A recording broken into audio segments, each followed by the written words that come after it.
नमस्कार, झारखंड के संथाल परगना न्यूज में आपका स्वागत है। अब आप खबर जानेंगे दुमका, देवघर, जामताड़ा, गोड्डा, पाकुड़ और साहिबगंज जिला से। आप न्यूज को किस गांव या शहर से देख रहे हैं, हमें कमेंट में जरूर बताएं। वीडियो को शुरू करने से पहले आज का लाइक हम 50 रखते हैं। उम्मीद है आप इसे पूरा कर देंगे।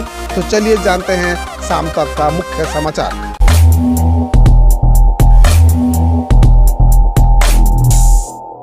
प्रधानमंत्री नरेंद्र मोदी जी का आजादी के 75वें साल में रेल लाइन देने के बाद गोड्डा के लोगों के लिए बड़ी खुशखबरी। गोड्डा से जल्द ही 2 रेलगाड़ियों का परिचालन शुरू होने वाला है।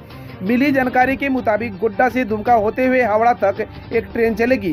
गोड्डा से देवघर होते हुए राजधानी रांची के लिए भी एक ट्रेन का परिचालन शुरू होने वाला है। गोड्डा से राजधानी दिल्ली के लिए पहले ही हमसफर एक्सप्रेस का परिचालन शुरू किया जा चुका है। गौरतलब है कि हाल ही में गोड्डा से रेल परिचालन की शुरुआत हुई है। गोड्डा के लोगों के लिए काफी राहत बड़ी खबर है। जल्द शुरू किया जाएगा पोषण सखियों की बहाली। पाकुड़ में कोविड-19 के नियमों का अनुपालन करते हुए लाभुकों के बीच पोषाहार का वितरण सुनिश्चित करे, ये बातें उपायुक्त वरुण रंजन ने शुक्रवार को कही। कल्याण विभाग की समीक्षा के दौरान संबंधित अधिकारियों निर्देश दिया गया कि उपायुक्त ने टीका लेने वाले सेविका, सहायिका एवं पोषण सखी की अद्यतन स्थिति, आंगनवाड़ी केंद्रों के माध्यम से गर्भवती महिलाओं, धात्री महिलाओं एवं नवजात बच्चों को दी जाने वाली पोषाहार की जानकारी ली।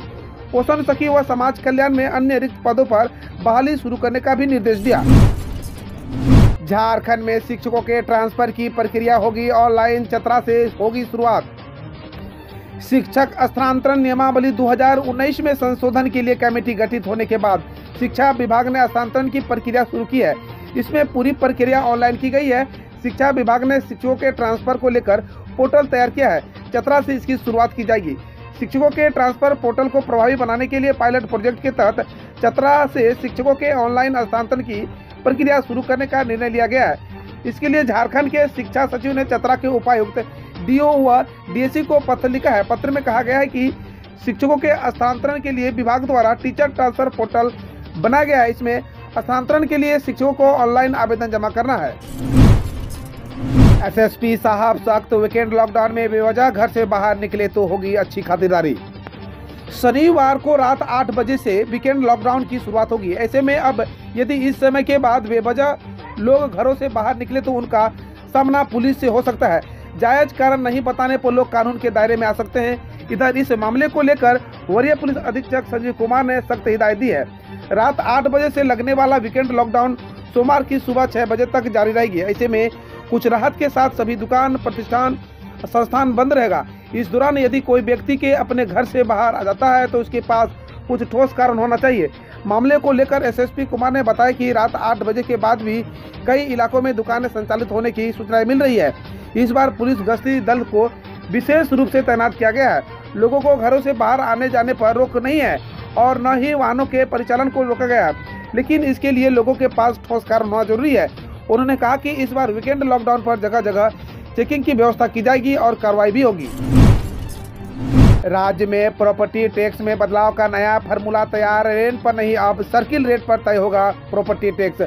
हर 2 साल में बढ़ेगा। नगर पालिका अधिनियम में किया जाएगा संशोधन। नगर निकायों को समृद्ध करने और उसमें राजनीतिक हस्तक्षेप खत्म करने के लिए राज्य सरकार प्रॉपर्टी टैक्स के प्रावधानों को बदलेगी। इसके लिए नगर विकास विभाग ने अध्यादेश के माध्यम से झारखंड नगर पालिका अधिनियम 2011 में संशोधन करने का फैसला लिया है। इस संशोधन के बाद प्रॉपर्टी टैक्स में हर 5 साल की वजह 2 साल में बढ़ोतरी होगी। टैक्स निर्धारण वार्षिक रेंटल वैल्यू आधार की जगह सर्किल रेट के आधार पर किया जाएगा।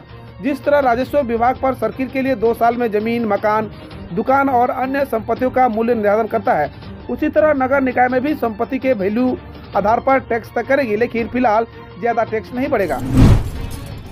रांची एयरपोर्ट डायरेक्टर ने किया निरीक्षण। बोकारो एयरपोर्ट से अक्टूबर में शुरू होगी विमान सेवा। रांची एयरपोर्ट के डायरेक्टर विनोद शर्मा ने कहा कि बोकारो एयरपोर्ट से अक्टूबर में विमान सेवा शुरू होगी। इसके लिए सभी जरूरी तैयारियां पूरी कर ली गई है।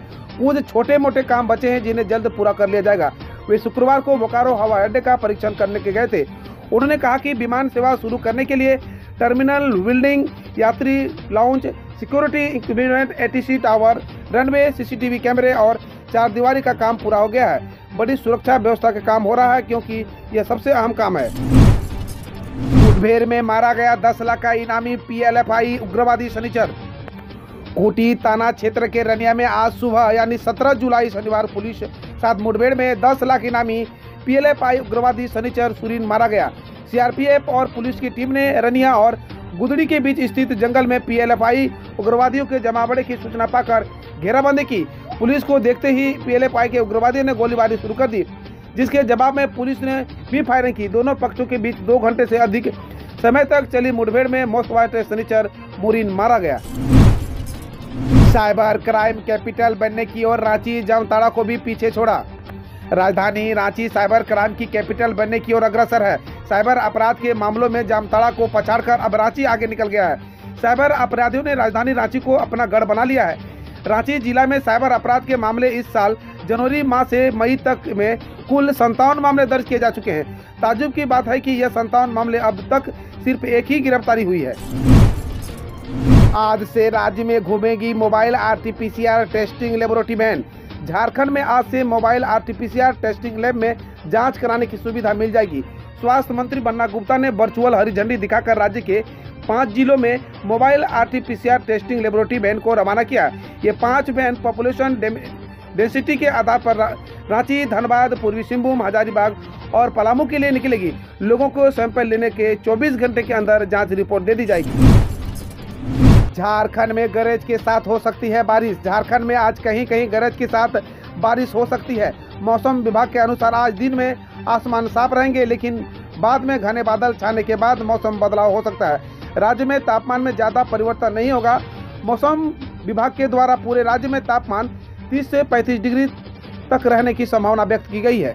हम रोज ऐसे ही न्यूज लाते रहेंगे, तो यदि आपने अभी तक क्लीन न्यूज को सब्सक्राइब नहीं किया है तो पहले फटाफट सब्सक्राइब कर लें, साथ ही बेल आइकन को दबा दें ताकि कोई अपडेट मिस ना हो।